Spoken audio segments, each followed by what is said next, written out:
ভগবান ছাড়া বন্ধু নাই, ভগবান ছাড়া আমার বান্ধব এই জগতে আর কেউ নাই মা। এটি হৃদয় গাথা প্রয়োজন মা আমাদের। আমরা হয়তো মুখে বলি, দেখুন শাস্ত্র বললেন তমেব মাতা চ পিতা তমেব, তমেব বন্ধুশ্চ সখা তমেব, তমেব বিদ্যা দ্রবিণম তমেব, তমেব সর্বমেব। বলছেন তুমি হলে আমার সব কিছু, তুমি আমার মাতা, তুমি আমার পিতা, তুমি আমার বন্ধু, তুমি আমার পতি গোবিন্দ, তুমি বিনে জগতে আমার কেউ আপন। এটি শাস্ত্রেরই বাণী মা। গোবিন্দই হলো বন্ধু, গোবিন্দই হলো বান্ধব, গোবিন্দই দীনবন্ধু। যেদিন কোনো বন্ধু বান্ধব আমার সাথী হবে না, সেদিন গোবিন্দই বান্ধব হবে, গোবিন্দই পতি, গোবিন্দই স্বামী আমার। এজন্য এটি আমাদের হৃদয়ে গাথা প্রয়োজন। গোবিন্দ ছাড়া কেউ আমার বন্ধু হতে পারে? কেউ হতে পারে না। গীতায় ভগবান বললেন সুহৃদং সর্বভূতানাম জ্ঞাতা মাম শান্তি মিচ্ছতি। বলছে ভগবান হলো সুহৃদ, মানে ভগবান হলো আমার নিকটের বন্ধু। ভগবান কোথায় আছেন? ভগবান হৃদয়ে আছেন, ভগবান হৃদয়ে বসে আছেন। আমরা হৃদয়ে ভগবানকে না খুঁজে আমরা মঠ মন্দিরে ভগবানকে খুঁজে বেড়াই, অথচ হৃদয়ে ভগবান বসে আছে। ভগবান হৃদয়রূপ মন্দিরে থাকতে ভালোবাসে। ভগবান জগতের চাকচিক্য, জগতের ঐশ্বর্য ভগবান ভগবান এগুলো দেখে না। ভগবান দেখবেন আপনার হৃদয়ে তার জন্য কতটুক ভাব, তার জন্য কতটুক ভালোবাসা রয়েছে, আর কিছু ভগবান দেখবে না। ভগবান কিছুই দেখবে না। এই জন্য বললেন ভগবানকে পেতে গেলে আগে প্রেম প্রয়োজন। কি প্রয়োজন গো মা? প্রেম প্রয়োজন। প্রেম ছাড়া ভগবানকে কখনো পাওয়া সম্ভব নয়, ভক্তি ছাড়া পাওয়া ভগবানকে সম্ভব নয়, কখনোই সম্ভব নয়। জগতের ঐশ্বর্য চতুরতা দিয়ে জগতে সবকিছু জয় করতে পারলেও গোবিন্দ চরণ লাভ করা সম্ভব নয়। এজন্য মা শাস্ত্র বললেন তমেব মাতা চ পিতা তমেব, তমেব বন্ধুশ্চ সখা তমেব। তুমি সখা, তুমি বন্ধু, তুমি পিতা, তুমি মাতা। হে গোবিন্দ, তুমি হলো আমার সব কিছু, তুমি বিনে জগতে আমার আপনার কেউ নয়। এই সত্যটি হৃদয়ঙ্গম করা প্রয়োজন আমাদের বিশেষভাবে মা। ভগবানই হলো সব কিছু। এই জগৎ মৃত্যুময় জগতে আমরা সবাই হাবুডুবু খাচ্ছি।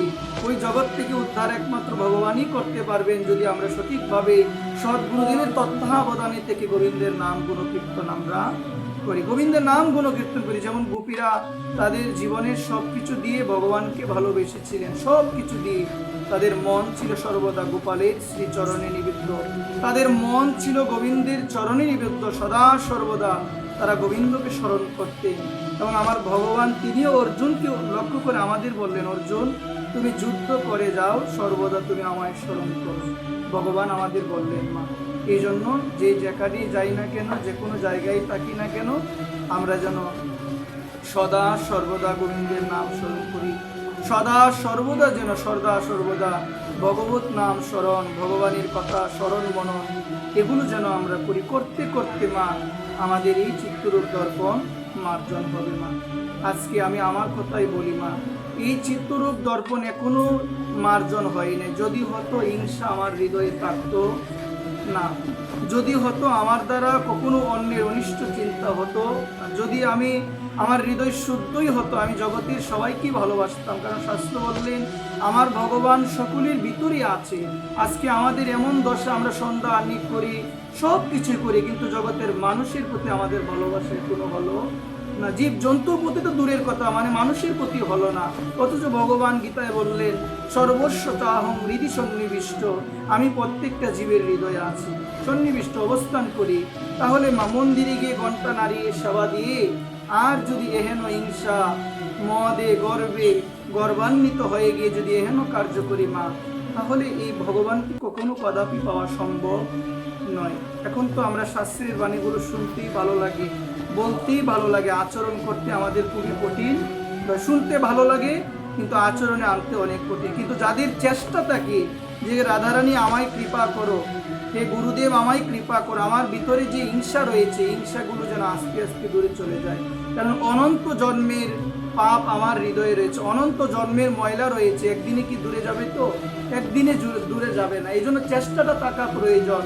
যে হরিকথা শ্রবণ করার পরেও যদি হিংসা থাকে, একে অপরের উন্নতি সহ্য করতে পারি না, একে অপরের প্রশংসা সহ্য করতে পারি না, বিভিন্ন ধরনের আমাদের যদি যদি কুনৈতিক গুণগুলো যদি এখনো থাকে, তাহলেও চেষ্টা থাকতে হবে, প্রভুর কাছে প্রার্থনা করতে হবে যেন আস্তে আস্তে প্রভুর নাম গুণকীর্তনে মগ্ন থেকে যেন এই সমস্ত কুপ্রবৃত্তিগুলো যেন হৃদয় থেকে আমরা দূরে সরাতে পারে। এই জন্য মা আমাদের দেখবেন অনেক সময়